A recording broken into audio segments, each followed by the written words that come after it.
So welcome. If you're joining us, I'm just waiting for my colleague to give me the signal that we are live, and indeed that's the fastest we've ever got that. So I'm absolutely delighted that you can join us here today. We are thrilled with the interest that this event has generated. I think we have something in the region of just over 300 people who've registered for what is obviously a very specialist subject. As the overwhelming majority of these registrations are from US managers, I must assume capital raising in Europe is of particular interest. So let me bring up the panel right now. My name is Simon Osborne. I am the CEO of IFI Global, which is a research and media house based in the City of London, but we do an awful lot of stuff in the US.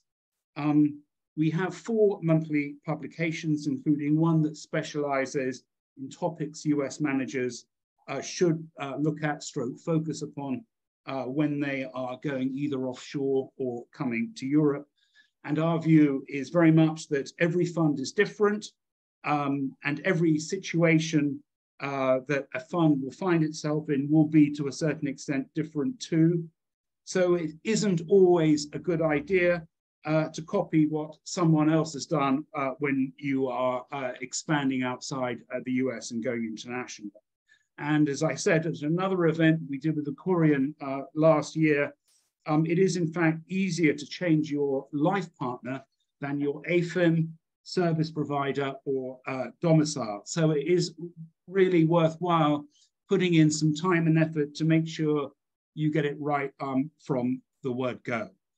Today, we are going to be covering what we consider to be the main things that you need to know about if you are interested in capital raising in Europe. These are a run through on AIFMD, and as we've just been talking about on the prep call, we have a thing called AIFMD2 coming up soon. The recently introduced cross-border fund distribution directive, the different approaches that you can take to marketing your fund in Europe, and there are a number of those, the different domiciliation options that you have, the pre-marketing considerations, and what sort of timeline to expect, and what LPs in Europe are looking for perhaps from US managers. Speaking on the panel today, we have Ian Flavel, who's head of America's advisory at Reed Partners. Ian leads Reed's advisory team in North America, and Reed Partners is a leading independent fundraising advisor to the private equity industry, and it has raised over $100 billion of capital since 2011. We have Stephen Hickey, who's head of Corion's Irish AFIM. He has 18 years experience in funds management, investment banking, and life assurance. And we have Lindsay Trapp, who is a partner at Deckert, and unusually both a dual qualified lawyer in Ireland and in the US. So she's qualified in both jurisdictions, and she specializes in private fund formation and cross-border fund structuring. And Mark van Richtervozel, also at Corion, he's head of US business development there. Mark has a legal background and a decade's experience of working with US managers to expand outside the US. I'd like to thank Corion very much for organizing this event. Let me repeat, we're very pleased with the number of people who've registered to join us today. We're going to rapidly go through a lot of different territory, so we'll get started on that straight away. We are going to reserve, roughly speaking, 5 to 10 minutes at the end for questions. We will possibly and hopefully occasionally take the odd question as we go along, but we are more likely to wait until the end for those. And if we can't get to them all, we will endeavor to get back to you after this event is over by email. So let me please start with Mark. First of all, Mark, what are the broad reasons for capital raising in Europe for American managers? First of all, Simon, thank you very much for making the introduction. Very excited to be part of this panel again, just like we did in June last year. Just a quick note, maybe that's helpful to share, is that this is going to be the first webinar that we're doing on this topic. We will follow up with 1 or 2 more webinars where we will go a little bit more in depth on certain topics. Just want to let the crowd know that before we dive into this webinar. Yeah, indeed, as the head of business development for Accordion in the US and been here in New York for more than 8 years, a lot of experience with dealing with US fund managers. And what is interesting to see is that, especially in the last few years, we are seeing more and more US fund managers not only raising capital in US from the obvious investors in US, but they are expanding into especially Europe and looking to raise capital there. And I think I'm very happy to have Ian on the panel this time, who as placement agents can share a little bit more about the LP interest in US fund managers, because I definitely have discussed this with Ian. We definitely see an increased interest from European LPs to invest in US fund managers and how to do that. So I think that's the main reason why we are hosting this webinar, is to explain to US fund managers about, one, the opportunities of raising capital in the US and the interest of LPs. 2 is an introduction into the regulation that controls the marketing of your funds into Europe. I can provide you with an update on AIFMD, but that's going to be especially with Lindsay and Stephen. But yeah, clearly what we are seeing is, just very simply put, more US fund managers looking to market their funds in Europe. For many of them, it's the first time. They don't have a lot of experience with dealing with Europe, which is obviously slightly different than the US, with many countries you have to deal with. And they just reach out to us asking for help, how to do it, which parties, which stakeholders do I need to involve, and how can I outsource several of the functions to a third party, since obviously many US fund managers do not have their own presence in Europe. Thank you very much. And Ian, can I come to you? And one of the things that we talked about on our prep call just now is that your firm has come up with some really interesting research. I think you can share with us some of the headline findings of that. But in general, what do you think are the main drivers? You're probably more at the coalface than pretty much the rest of us. What drives US managers to look at the European market? Yeah, thanks very much, Simon. And I should also just mention that timing is great, but there's a fire drill going off in my office right now, so hopefully you can't hear that in the background. But yeah, so as you mentioned, I lead our America's advisory business, so working directly with US-based GPs fundraising globally. But Europe is an important market for many of our managers. I think if you look across, we did a bit of work across the board. So for more established, larger managers, we see on average around 25% of their LP base coming from Europe, which is quite meaningful. And as I'm sure you all know, Europe is a large, mature market for investing in private equity. North America has been an important part of European LPs portfolios for a long time now. But we're also seeing pockets of growth within the European LP landscape, and markets that perhaps were less interesting in the past, like France and Germany, are becoming increasingly interesting. And we're seeing new programs come online all the time, even in this more challenging fundraising market. So you mentioned the research that Reed has recently published, or is in the process of publishing right now, actually. And so we work on something called the Reed Liquidity Index, which is really looking at institutional investor sentiment towards private equity fundraising, and it's forward-looking. So we're asking, we're surveying LPs and asking about their expected deployment over the coming 12 months. So off the back of last year, where we saw kind of record lows in terms of LP liquidity, we've seen a bit of a rebound. I mean, overall liquidity is still tight, but a slight improvement, I would say. But the interesting thing is looking under the hood.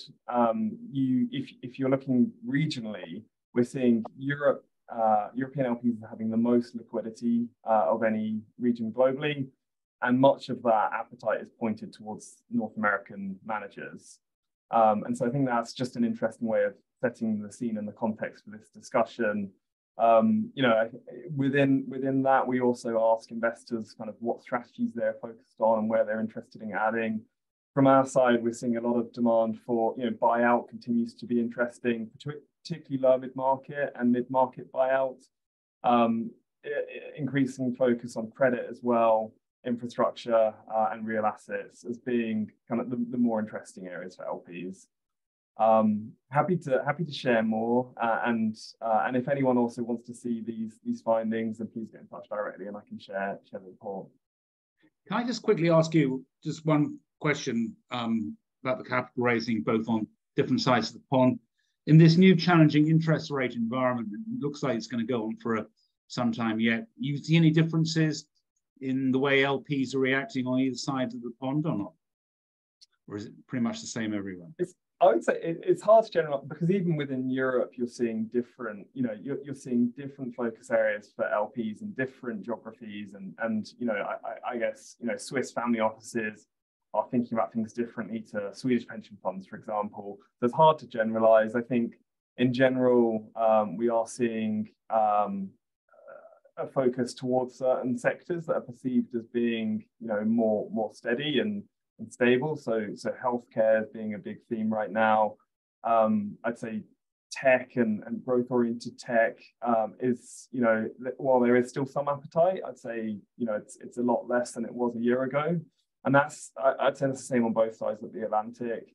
And a general theme, I mean, we're often surprised that even for smaller or more emerging US managers, there is appetite in Europe for those groups. So it's not just let's invest in the big upper mid market buyout houses.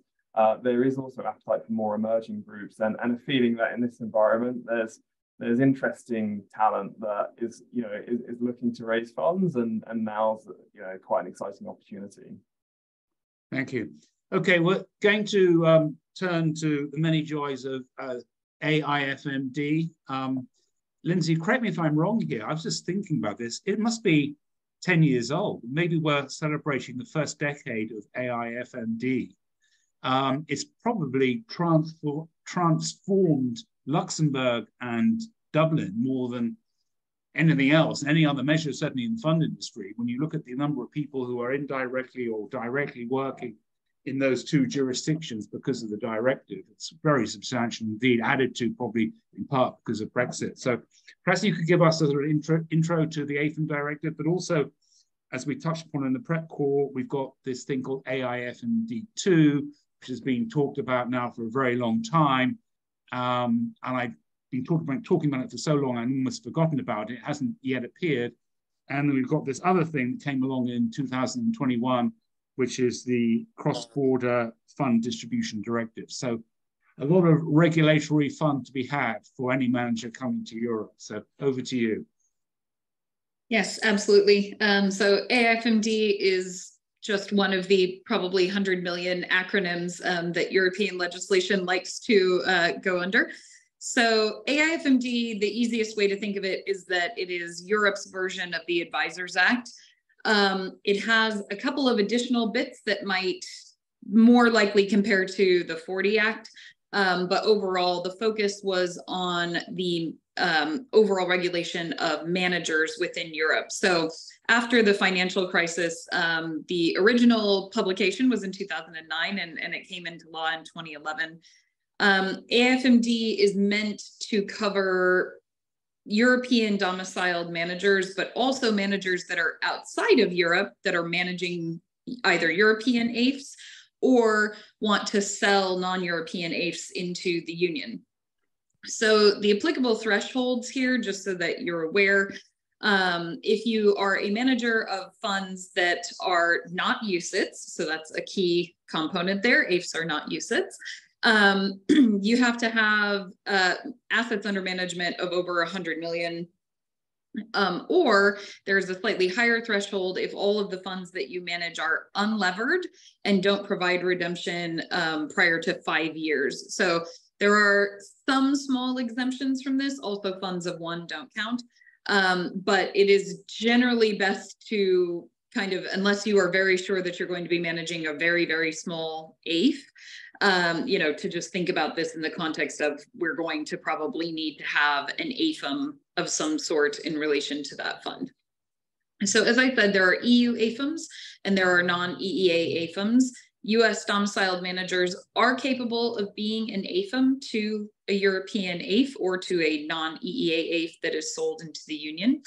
But there are certain things that if you want to take advantage of them, which we will discuss in a few minutes, you will need a European domiciled AIFM and a European domiciled AIF to do. So it is, some people claim, quite protectionist, but it is something that certainly you need to be very aware of, become comfortable with, and be conscious of as you're dealing with all of the sort of overarching structures. The cross-border fund distribution directive, which we were just chatting about there, essentially what happened was, because AIFMD has been in for over a decade now, things start to come to light that things maybe weren't harmonized quite as well between the member states. There were maybe gaps in the original directive that the Commission thought, hey, we might want to try to sort this out a little bit. So that directive overall kind of fixes some of those little tweaks between the different countries and how they implemented things.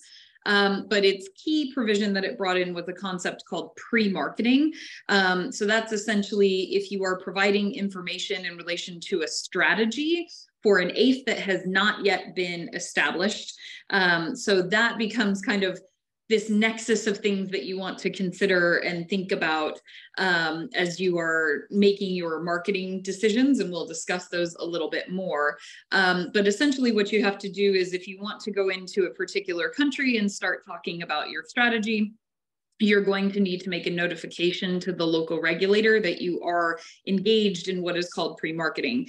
Now, pre-marketing is definitely supposed to be restricted to things where the investors couldn't actually make an investment into the AIF. So we'll discuss a little bit later how that kind of practically interplays with a few things. But one of the key things to be aware of is that once you make a registration for pre-marketing, if you do end up actually getting an investor from that jurisdiction, you have to register for sale in that jurisdiction. So reverse solicitation goes away. And then you also have the issue that if you do not get any investors and you end up terminating your pre-marketing, you are then barred from marketing a similar strategy in that jurisdiction for 36 months. So this kind of interplays into a number of things that we'll discuss kind of in a couple of minutes. AIFMD2. So similar to the cross-border marketing directive, people started, saying actually virtually as the original directive was published, that there were things that were wrong and needed to be fixed, and we needed to address things, right? So it's taken a while, and they have come up with proposals for what we call AIFMD2. It will essentially be an amending directive to the base directive. AIFMD2 is going to bring in a couple of really important things. One is a pan-European direct lending regime. So this will interplay a little bit with what we talk about in relation to jurisdictions later, but it has been the case to date that some jurisdictions in Europe have a direct lending regulation regime. So if you have funds that are engaged in direct lending, they will have to comply with specific regulations. Others do not. And so that has sort of led to a disparity in the people going to certain jurisdictions versus other jurisdictions. So this one is kind of seen as a bit of a leveling piece, which will be interesting. There are delegation considerations. So talking about, kind of how much AIFMs can delegate, how that delegation takes place. A liquidity provision. So this will deal with certain things. I think this largely comes from things like open-ended real estate funds. So we're going to have to put in for open-ended funds or funds that allow redemption certain liquidity measures. You have to select one from a pre-prescribed list. And then very key also to the domiciliation question is that there's going to be a prohibition on marketing from high risk or non-cooperative jurisdictions. So that is going to be something that will come into consideration in selecting where you want to put your fund if you do not put it in a European domicile. As I said, this is still in the formation stage, let's say. I think these proposals are the most likely ones to come in, but they are currently under debate. So how they will end up looking in the end is definitely something we are all waiting to see. They're currently in the trilogue discussions between the different European institutions on how the various provisions will be laid out. And I think they're expecting that it will be finalized and ready for implementation in 2024. So we will see how that plays into everybody's European adventure. I don't want to preempt what we're going to be talking about a little bit later on with regard to domiciliation, Lindsay, but since you've just raised that point, you've just raised about high-risk non-cooperative jurisdictions, I am going to jump in and ask you this one question now. We'll come on to the other jurisdictions later. The EU has always had a bee in its bonnet about Cayman. It's had its tussles over many years, and there's various issues going on now, which we won't go into now. But of course, they did the thing. The CLOs have been leaving there in their droves and going elsewhere, primarily because of that. Do you think? Here's my question: do you think that Cayman could be on that list of non-cooperative jurisdictions? Yes, so the AIFMD2 will change the list that is currently the one that's utilized for non-cooperative jurisdictions and high-risk jurisdictions to match the securitization regulation in Europe, which is why the CLOs have been moving to different domiciles than Cayman. I think that Cayman has every chance in the world of getting themselves off of the current AML list. I know that the sort of last thing that they're required to do is show the ability to prosecute or the willingness to prosecute for AML violations. So I think that they are, figuring out how they're, which case they're going to take, let's say. So I do think that Cayman will likely come off of that list, but it is always a little bit of a threat hanging over the head, right? They've been on a couple of lists on and off, tax, now AML, so it's always this sort of overarching consideration of, if this seems to be something that there's a bee in the bonnet about, is there a risk that if I domicile my fund there, all of a sudden people won't be able to invest in it if they go off of this list? So I think that that's something that's going to have to be considered and reviewed in relation to this provision in AIFMD2, and sort of, would there be a grandfathering provision if, they were cooperative and then they had already marketed, that type of thing. But yes, it is something to consider going forward, how that's going to interplay. Okay, thanks. I'm afraid you've still got the floor, Lindsay, so you're not off the hook yet, as we're going to move on from that and talk about the three primary different ways US managers or managers from outside the European Union anyway generally distribute their funds in Europe, being reverse solicitation, private placement, and the full passport, AIFMD passport. Do you mind quickly running through those? And then we'll get into Steve and Ian and the others in terms of pre-marketing. So can you give the audience what your views are on the different options that are available to US managers in this regard? Sure. So we'll take them in the order of kind of least intrusive to most intrusive. Least intrusive is the concept of reverse solicitation. I will put this with a giant red flag that reverse solicitation is not a marketing strategy. In fact, it can be, somewhat risky to deal with. Whilst there has never been a prosecution in relation to reverse solicitation, it is something that I think, particularly as the pre-marketing concept comes into play, there is a more heightened risk in using this. Reverse solicitation is the idea essentially that you were approached by the investor. You didn't market to them. You didn't tell them about yourselves. They didn't see you at a, seminar or webinar and then reach out to you and decide that, they wanted to give you all of their money. It is certainly possible, right? You can't prevent people from making investments.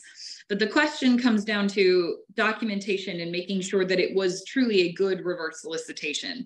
As any good lawyer should tell you, just having someone sign something in their subscription agreement that says, hey, I promise, I wasn't marketed to and I approached you is not going to be sufficient. If you are reviewed on this, you need to be able to show a chain of correspondence that proves that they came to you and asked you about your strategies and all of those types of things, and that you didn't have a prior contact with them. So it is probably the one that I would say use with the absolute utmost caution. Maybe one or two investors, if they really did approach you and you didn't market to them, that's what that is for. Private placement is probably the most likely regime that a lot of US managers, at least for their first foray into Europe, will end up utilizing. Private placement is when you have either a European AIF that has a non-European AIFM, or if you have a non-European AIF, and you sit there and kind of think, okay, well, if we have a pan-European passport, if we have an EU AIFM, then what do we do if we don't? Well, then you have to go country by country.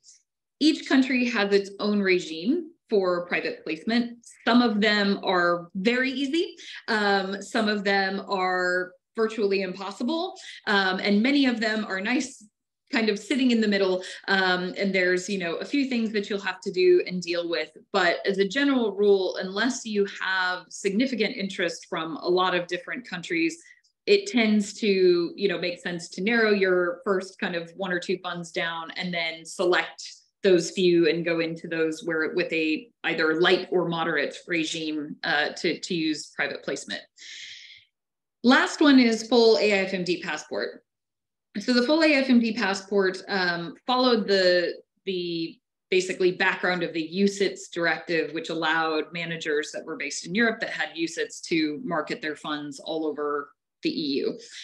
Same idea. If you have a European AIFM and a European domiciled AIF, then you are allowed to make registrations in all of the countries within the EEA on a passported basis.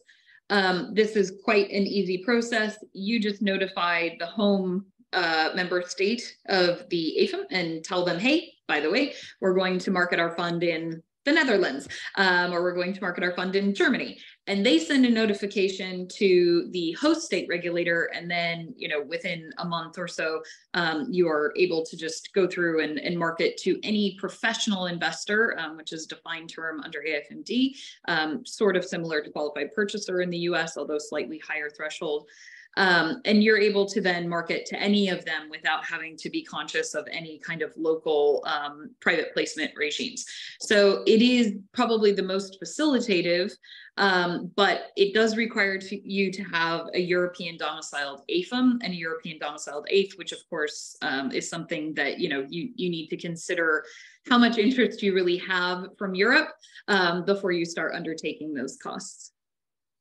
Okay, thank you very much for running through those potentially huge subjects quite quickly and so succinctly. Ian, can I come back to you and talk about how do you pre-market your fund, bearing in mind some of the things that Lindsay's just been talking about, the different ways you might want to consider going if you're an American manager. Just to repeat what I said earlier, one of the things that's great that you're here for is that you talk to managers, I imagine, about these things on a pretty regular basis about which way they should go. What is kind of going through their mind when they're making these decisions?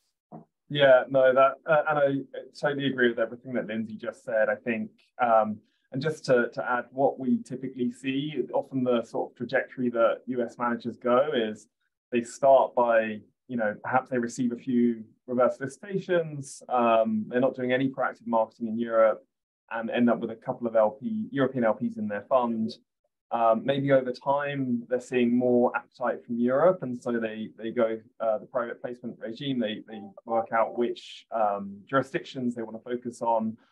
and see the benefit of going that route. And then if they're seeing very significant levels of demand from Europe, then they go the full AFMD marketing passport route. But as Lindsay said, there are some some real costs or considerations to doing that that would require, you'd need to have a decent amount of certainty on it being worth worth the trade-off. To your question on how we're seeing managers market their funds, or this concept of pre-marketing. So just, I guess, to simplify things from the way that I think about things, the standard fundraising cycle runs from the final close of your last fund to the final close of your current fund, and during that period, I'd say the part from the final close of the last fund to open the data room on this fund is, I'd call it brand building. So you're not discussing a specific fund, but rather you're talking at the manager level about the team, about the performance, about the strategy. However, once the data room is open, at that point, the manager either has to choose to file a pre-marketing notification in the relevant jurisdictions, or bring forward their registrations or marketing passports to allow them to move into a full marketing mode. So for that reason, we're seeing a lot of GPs using that initial phase that I'll call the pre-marketing phase before a data room opens to ascertain appetite or potential appetite from European investors and work out where they want to register and spend time, such that when they open the data room, they're ready to go, they can at that point file the notifications and essentially skip the pre-marketing phase. So go from pre-marketing to marketing, and they're bringing forward their registrations. So that's what we're seeing in practice. I guess Lindsay and Steve, curious for any views or observations that you have. Yeah, I'll jump in there, Ian. I think that's a really good point you just made. And of course, under the CBFD directive, there are only five kind of regulated institutions who can carry out pre-marketing within the EU. So an investment firm under the MiFID II directive, accredited institution under the Credit Institution Directives, a UCITS management company, an AIFM, and a tied agent. So you really are limited unless you have a regulated AIFM or UCITS management company yourself in Europe. You really are looking at using a third-party provider for this pre-marketing piece. And I guess from a practicality point of view, we'd be seeing, once that data room's open and they do go into a pre-marketing phase, and they utilize kind of ourselves maybe as a third-party hosted AIFM, we would generally, enter into a pre-marketing agreement rather than a full AIFM mandate agreement with clients, just to ascertain, I suppose, within that 18-month period that they're doing the pre-marketing, how that would look. Obviously, using the directive as a baseline and interacting with the managers on, I suppose, the level of interaction they would require, in addition to the baseline requirements from a governance and oversight point of view from an AIFM on how that would be achieved.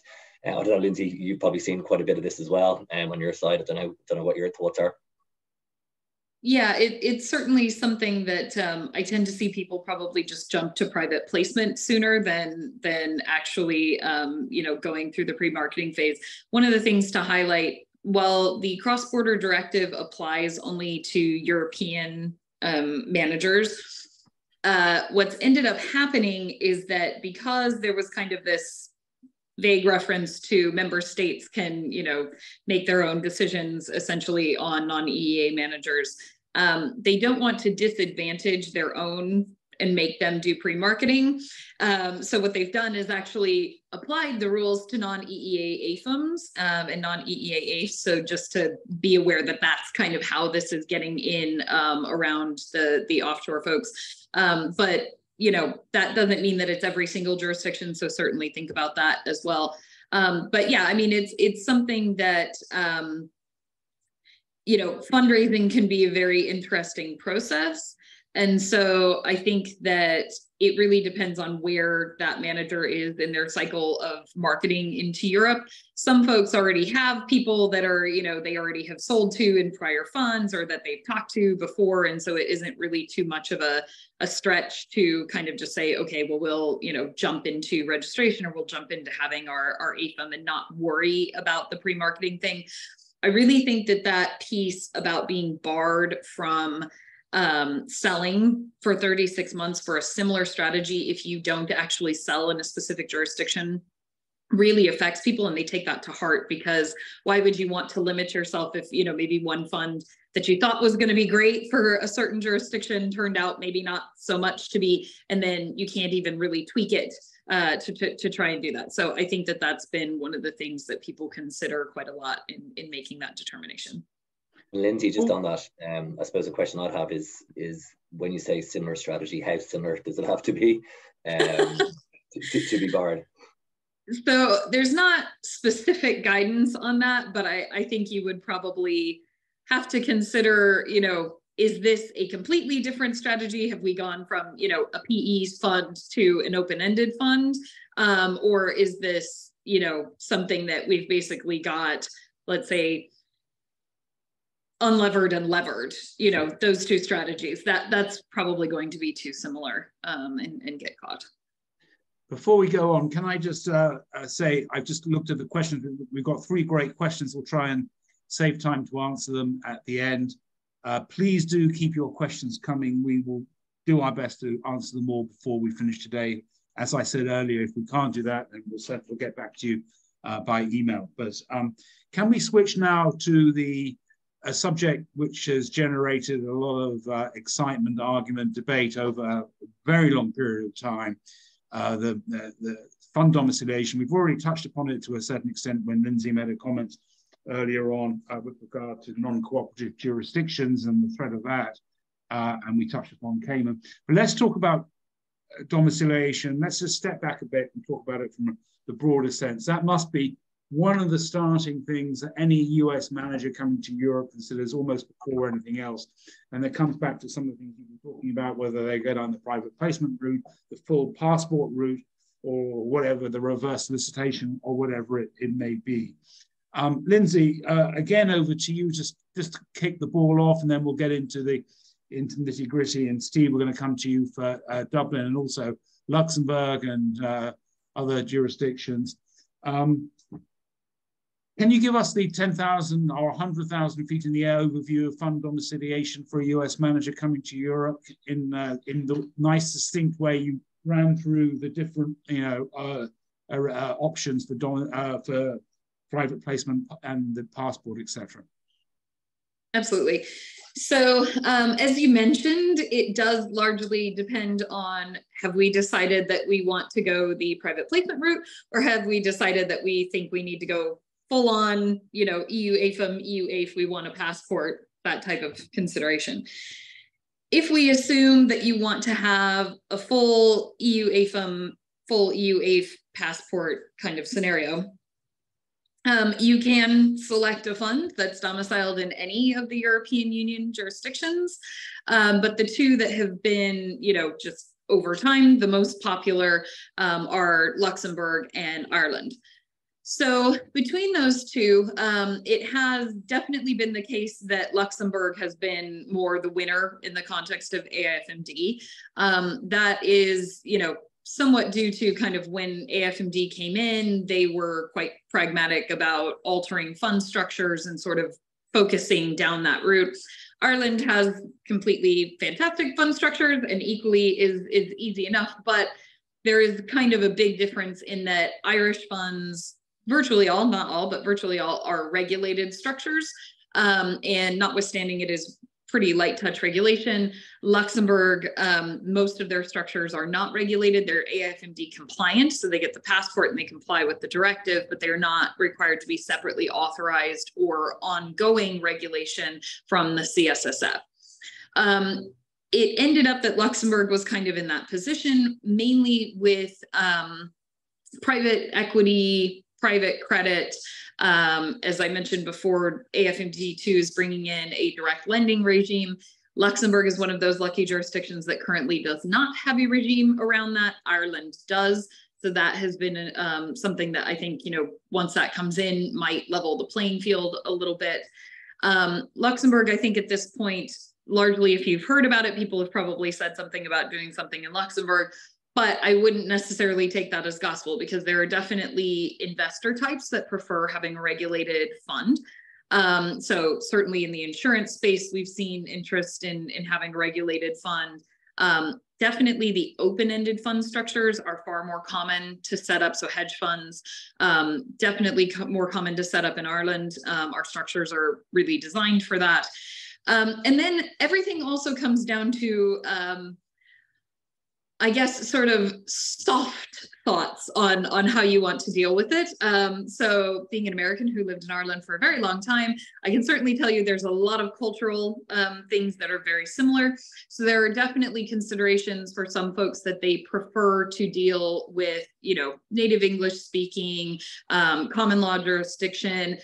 I've had clients who said it's because there's direct flights to Dublin, you know, once a day or twice a day, and Luxembourg takes me too long to get to. I have to make a stopover. You know, it can be virtually anything in those considerations, but a lot of it will also be sort of, you know, pushed by your investors. Continental investors often prefer Luxembourg because it's a more similar regime and jurisdiction that they are familiar with. UK investors, US investors, other offshore investors, they like Ireland. So it can be a number of different things. Really, you should make sure that you are comfortable with whatever jurisdiction you are going to be working within, because it is a long-term commitment to be working within that. Now, one of the benefits of domicile is that your fund domicile does not have to be the domicile of your AIFM. So I also have clients who may choose to do a Luxembourg domiciled fund, but they prefer, you know, folks like Steve who are based in Dublin. And so they're going to have an Irish AIFM managing a Luxembourg fund. That way they can get their kind of, you know, we do things the same way, but we're going to have the fund that, you know, maybe we have a bunch of German investors and they want a Luxembourg fund. So you can certainly do that. That's really interesting, because I think there's, you know, the connection between Luxembourg and Ireland has obviously grown stronger and stronger. And, you know, the scenario you just picked up on, I think in 2022, there was a 5% increase on Irish domiciled funds with a Lux-based management company. And then in the reverse, there was also a 5% increase in Irish Mancos managing Lux funds. So we kind of, you know, somewhere in the region of kind of 390 billion US dollars under management there. So that's a really interesting nexus between the two. You know, depending on the fund structure and the domiciliation that you want, you can almost have a mix and match between the two. Can I just jump in and say, I've just, because we may have some people from other jurisdictions involved in this, that there is also Guernsey and Jersey. We've already touched upon Cayman. I don't know where else there is to touch upon, but any quick comments upon the Channel Islands, for example? Yeah, so this goes back to what are we doing? If we are not going to get the passport, right, the cost of dealing with a European AIF is quite tremendous, really, comparatively to setting up a Cayman fund, Channel Islands fund. We are seeing Canada quite a bit these days, as well as an alternative to Cayman, along with Jersey and Guernsey. Essentially, these are going to be funds that are going to require you to do a national private placement regime marketing strategy.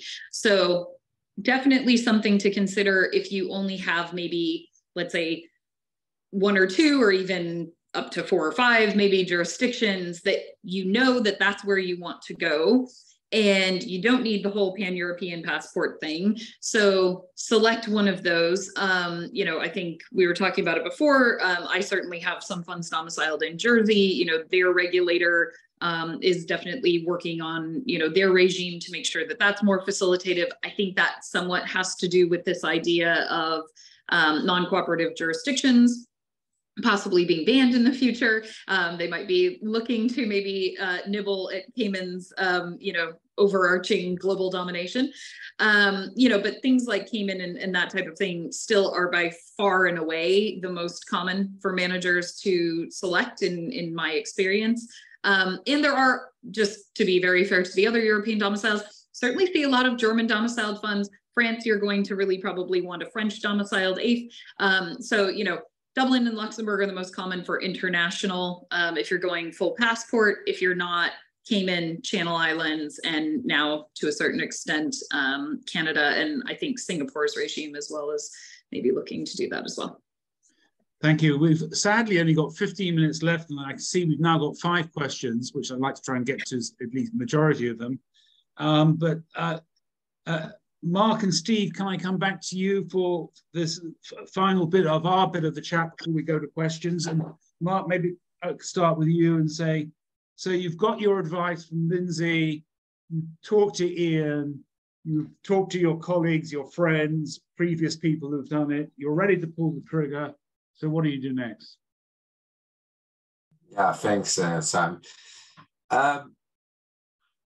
Yeah, so I think what was helpful to share, I think, to the audience is that it is quite an undertaking to set up your fund, and there are definitely certain elements you really need to keep in mind. But I think what is important for fund managers when they decide to pull the trigger, go into Europe and set up either Irish or Luxembourg fund structure is, well, first of all, to identify who internally within the fund are going to be involved with the setup. What we often see is when we get initial requests, it might be someone from the IR team, or it might be someone from the legal team who start the conversations with us. But I think it's important to realize that in the end, when you set up the fund, and the fund is indeed a long-term commitment, as Lindsay mentioned earlier, you will also have to involve finance and operations. So I think it's very important for fund managers to realize who should I internally involve in this project. Well, again, IR, legal, finance and operations as well, because of the fund accounting and reporting that has to be done. But also your tax counsel, because also a lot of tax structuring is involved from a legal perspective. That's actually the second point, is engage your external stakeholders. That's the first one, your internal stakeholders. The second one, the external stakeholders. And you need to engage counsel. So obviously we have someone like Lindsay, a funds partner, who can talk about what you want to do, where you want to set up, and how to do that. And obviously regulatory counsel is involved with that as well. But I think you also need to realize you need to also engage your tax advisors as well. Because in the end, most of the times the investor, they drive where you will set up your fund, right? And it is depending what works for the investor from both a regulatory as well as from a international tax planning perspective, what works from a fund jurisdiction setup. So I think that is very important to engage your external counsel. Typically what we see is US fund managers will engage the US counsel, and either US counsel like Deckard, and they have Irish and Luxembourg representation. Well, that is obviously pretty easy with a communication. If your US fund counsel doesn't have, if it's not Deckard and they don't have an Irish or a Luxembourg team, they'll engage a firm that obviously can represent there. And then you want to look at your service provider if you're going to outsource. So obviously many US fund managers don't have a team on the ground in Ireland or in Luxembourg, and that's when they want to engage service provider like Ocorion. And the roles that we can fulfill are providing the third-party management company, also the AIFM. The second one is the depository role. That's something that we fulfill. And again, the fund administration and reporting. So what is important there is when you look into selecting a service provider for those roles, is you need to realize that it's a relationship for, well, the whole life of the fund. That can be 10 years easily. And when you deal with a third-party service provider, the interaction is going to be pretty intense. And what I mean with intense is, and Stephen maybe can elaborate a little bit more on that, is especially if you have a high volume of investments, especially, for example, for private credit funds with direct lending strategies, with season sell strategies, you will have a lot of transactions, and therefore you will have a lot of interaction with the AIFM. Therefore, I think when you want to select a service provider, really look for the people who are going to do the actual work. And I think that's very important when you decide to pull the trigger. Yeah, and then third, the timeline. You need to consider the timeline, because the timeline can vary depending on the type of fund that you want to set up. But sometimes we get fund managers, they say, yeah, we want to launch a fund in 2 or 4 weeks. Yeah. On paper, that could work. In practice, we don't see that really happen for many reasons. It's quite busy. The regulators are busy. And you also have to deal with banks where you need to open bank accounts with. And that's one of the hurdles. And obviously, you have to go through the AML and compliance process. Yeah, Steven, do you have anything to add from your point of view? I think you've hit the nail on the head, Mark. It is like a marriage, and you want it to be a happy one. I think the key piece is kind of that early interaction with your service providers. If you have decided to go down the route of outsourcing, I think the key pieces, and people who you talk to, whether it be your legal counsel or prospective AIFM providers, can help with, I suppose, thoughts on fund structuring. But initially, if you come to your service provider with a strong idea of what that fund structure is going to look like and what the domicile you want to domicile that fund in, I think you're making a pretty good start to it. I think the onboarding piece is key. There's, depending on which way you go in terms of outsourcing, if you're looking for a one-stop shop, the onboarding piece might be a little bit quicker over the AIFM, who would generally lead that piece. And I know we do for Corient through the admin and depository side of things as well, which you'll require if you're having a regulated AIF under AIFMD. And also then, I suppose, the ability to kind of have key touch points are very, very important through that project management piece of launching that fund. The CBI has a regime where they do 24-hour approval, but that 24-hour approval is dependent on you having all your ducks in a row in terms of all the documentation, your tax advice, etc., all set up. So I think it's key that you, once you go to officially launch that fund, that you're very well prepared, and that kind of takes anywhere between kind of 8 to 12 weeks, I would say, on average. However, once that application goes into something like the Central Bank of Ireland, that can be approved in 24 hours. So, but you're absolutely right, Mark. The relationships with the outsource provider are key, and those touch points. Yeah. Right, we haven't got long now. I think in light of the fact we've only got 8 minutes left, what I might do is, I see a couple of questions have already been answered, so let's not worry about those since they've already been answered. I'm going to read through the questions that I don't think have been answered. I'll just give them all, and then we'll have a free-for-all in terms of answering them, maybe. Although the first one is directly to Lindsay, but maybe others could chip in. It says, hello, Lindsay. With regards to the AIFMs, can you shed some light on the sub-threshold AIFMs, which require only registration with the regulators, but not regulated? The next one is, do you have any input? Well, maybe let's answer that question first. All right, so I was going to read them all out, but go ahead, Lindsay. Do you want to do that? Yeah, let's do that one. Sure. So the sub-threshold AIFM position is something that generally, unless you are only managing one fund and that it is going to be very, very small, is not something that a lot of people take advantage of. It tends to be used more in the VC space than anywhere else.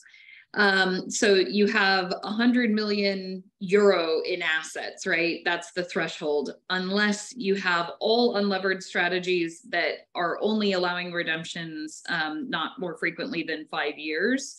And that has to be, unlevered. So it's something that certainly if you have, and sorry, just to be clear, this would not count for like a US manager that's already based here and has a bunch of assets under management, unless you want to set up a completely separate, totally, separated by people, everything entity in the European Union. There's also a quirk under Irish regulation that they will ultimately review this and expect you to register within 2 years. So that's something, it's really not something that we see in Ireland very often. Luxembourg as well, not something that I've seen a whole lot of. It is technically possible, and I did want to mention it, but I would say that unless you are planning on doing a one-off fund, that you're willing to set up a completely separate structure with governance and everything in it to deal with the management, it's really not going to be a solution. It's not quite the same way that I know sometimes in Cayman, folks will set up a Cayman domiciled company to be kind of a separate manager or something like that. It doesn't operate quite the same way. Okay, the next one is, do you have any input on how the UK will be looked at from an AIFMD perspective in the future? Will the AIFM rules apply for the marketing there from the US? Again, if we could be very succinct in our answers, if possible, in the attempt to get through as many as we can in the few minutes we've got. Sure. So AIFMD is a European directive. So the UK is no longer part of the European Union, so it does not apply. However, the UK maintained its provisions that were adopted into national law under AIFMD prior to the Brexit. So essentially what you have is two regimes that are quite similar. I would expect that over time they will diverge, but as of right now, UK managers are not EU AIFMs. You cannot get the passport using a UK manager, and they will have to make their registrations in various jurisdictions. You also cannot use a UK entity under the MiFID passports for marketing. So they are currently existing as two separate regimes. And I think that, it sort of depends on how AIFMD develops, but it is likely that the further out we get from Brexit, the more the two regimes will diverge. Thank you. This, Steve, I think is more for you. Assuming a manager is ready to launch an EU-based fund, which types are the most commonly formed in both Ireland and Luxembourg, and why? Yeah, sure. I mean, I can happily speak to Ireland on this one initially, and then I'll give my best answer on Lux. And Lindsay, maybe you might be able to help me out. But from an Irish perspective, historically, the most common fund structure would have been an Irish collective asset vehicle. So an ICAV, which can be comes under the QUAIF fund structure, so a qualified investor alternative investment fund. Recently, we've had an amendment to the ILP Act, which kind of brought Ireland on par with its Luxembourg counterparts, and we're hoping to see that I suppose the amendments and the enhancements that's been made from that act will see, especially in the private market space, a bit of a boom for the Irish funds in terms of AIFs that go down the ILP route. From a Lux point of view, I'd imagine that the CSP is probably one of their more popular funds that are launched out of Lux. Again, Lindsay, I don't know if you want to take this one up from what you guys see from your clients, but that's probably sure. Yeah, happy to. So there's a slight difference between Ireland and Luxembourg, just as an overarching point. Irish vehicles are generally, bar the 1907 limited partnership, they are required in their implementing legislation to be regulated by the Central Bank of Ireland to be authorized to conduct business. Luxembourg has a different regime. Their bespoke kind of, if you want to call them, fund vehicles do not require that. They're actually under their corporate code. So there's a couple of different structures in Luxembourg. There's the SCSP, which is a partnership that does not have legal personality. There's the SCS, which is a partnership that does have legal personality. And then there's an SCA, which is basically a company, a true corporate. So we tend to see, because there's a lot of, sort of immovable assets or long-term dated assets, we tend to see the SCSP is the most common. Depends a little bit on the tax perspectives that you need. But in Luxembourg, there's also a sort of a wrapper, kind of like the QUAIF position, where you could put a RAIF, a reserved alternative investment fund wrapper around that structure that provides you with a couple of things like being able to have sub-funds or compartments. But there are consequences to that as well. You then have a diversification requirement and a couple of other things. So we tend to see in Luxembourg a lot of SCSPs, or you might have the corporates if you need a corporate structure. But we do tend to see probably still most commonly that people are just doing simple AIFs. So instead of putting the RAIF wrapper over it, they will just be a simple partnership, which then doesn't require that diversification. So couple of different ways to look at those. But again, going back to all of this, it will 100% be driven by tax and what you need. So if you need a corporate structure for tax, you need to be thinking about which corporate entity you're going to use. If you don't and you want a partnership structure, then you go to the partnership structures in each jurisdiction. Well, sadly, we've just about run out of time. We do have a question. I don't know whether you could do this with a yes or a no answer, Ian, because it's right up your street. Are we saying that if a US GP uses a placement agent, the GP can bypass the setting up of a European AIFM or AIF? Maybe that's a yes or no. I don't know.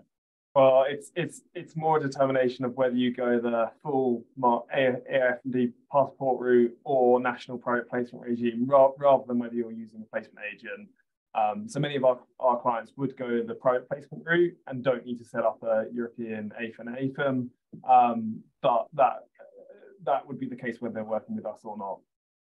Thank you. Well, I'm going to quickly hand over to Mark to say goodbye from Corian, but on behalf of IFI Global, thank you very much for joining us today. Really delighted you could make it. And as Mark mentioned, we'll be doing some more.